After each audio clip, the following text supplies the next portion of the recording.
Dans 5 minutes, la revue de presse. D'abord, les correspondants d'Europe 1. C'est votre revue de presse internationale. Nous partons d'abord en Argentine. Bonjour Marie Roustan. Bonjour. Correspondante d'Europe 1 à Buenos Aires. Marie, qu'avez-vous lu dans la presse chez vous ?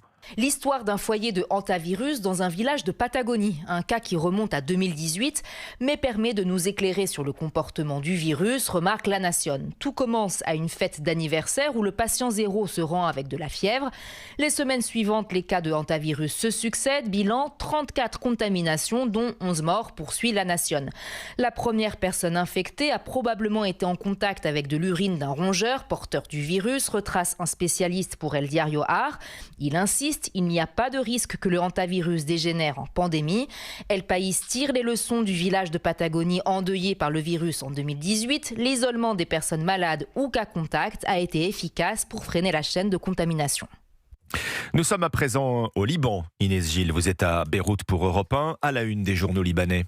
Eh bien, on parle du rapprochement entre le Liban et la Syrie. Le Premier ministre libanais, Nawaf Salam, s'est récemment rendu à Damas pour rencontrer le président syrien Ahmad Achara.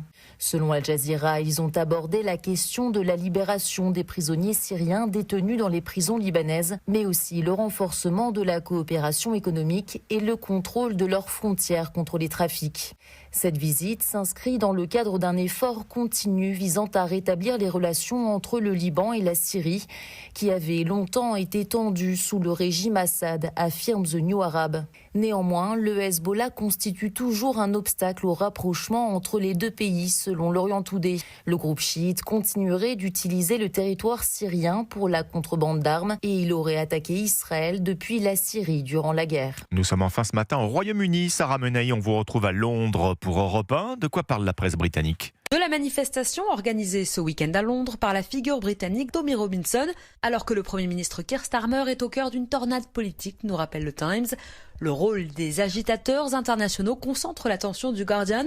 Le Daily Telegraph s'intéresse lui aux défis logistiques imposés à la police. Le tabloïd évoque la concomitance de cette manifestation avec une marche organisée en soutien à la cause palestinienne. Tout ça le même jour que la finale de la FA Cup et l'afflux massif de supporters que cela implique au stade de Wembley. Selon la BBC, ce sont 4000 agents de police qui seront mobilisés samedi à Londres dans une opération que le ministère britannique de l'Intérieur qualifie de sans précédent ces dernières années. Sarah Menaille à Londres pour Europe 1. C'était votre revue de presse internationale sur Europe 1.